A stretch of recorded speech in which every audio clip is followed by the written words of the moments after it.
Good morning, this is John Lucas. I thought I would try to help you out with some tips on sharpening. One of the methods that I use is I use these little jigs. Instead of going out and buying one that you can buy on the market, the steel ones, whatever, I build my own little jigs. This one says bowl gouge jig, 55 degrees. I'm going to show you why and how I use these this morning. The first thing you need to do is you need to take a tool and you want to grind it at a certain angle. Let's say that I want 55 degrees. What I would do is I'd set this to where it's close and I would grind it and measure it and grind it and measure it. All I'm grinding is the nose. I don't worry about the wings. And I grind it until it's 55 degrees. Then I go over here and I set it in my Wolverine jig, which I've laid down somewhere. There it is.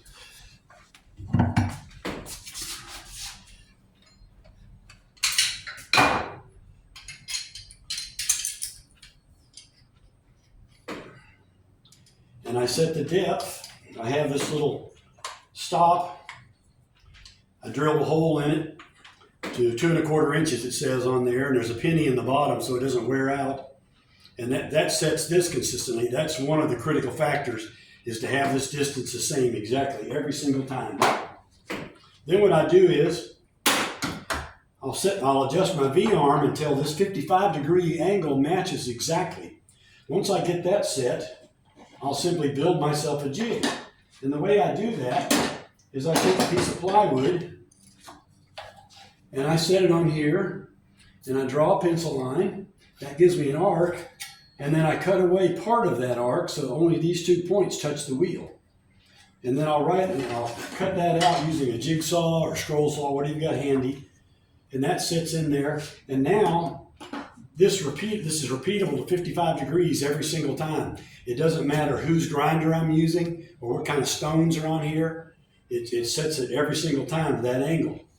Now I actually put a lock on mine so that when it goes in, I know it's set to 55 degrees. I don't have to use this anymore. What I do when I sharpen my spindle gouges, for example, my round spindle gouges,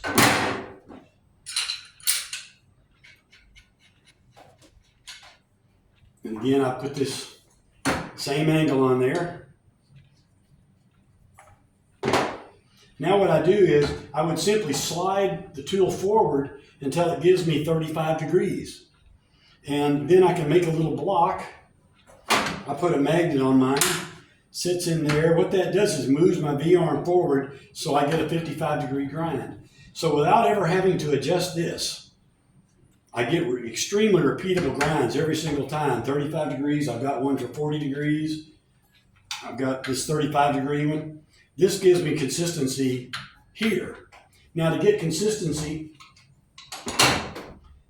on my tool rest, what I've done is, I've done the same sort of thing. This is my 40-40 grind for sharpening the 40-40, the Stuart Batty 40-40 grind. This one gives me my Thompson 40-degree skew. It's a little different, so I'd have to readjust this arm. Loosen that up. Slide this in till we get it right there. Lock it down. And now it's set up for my skew. It would be if I didn't move it. Gotta lock it down. There we go. So I use these jigs all the time, and it doesn't matter, if you get them exactly 40 degrees or you get them exactly 55 degrees.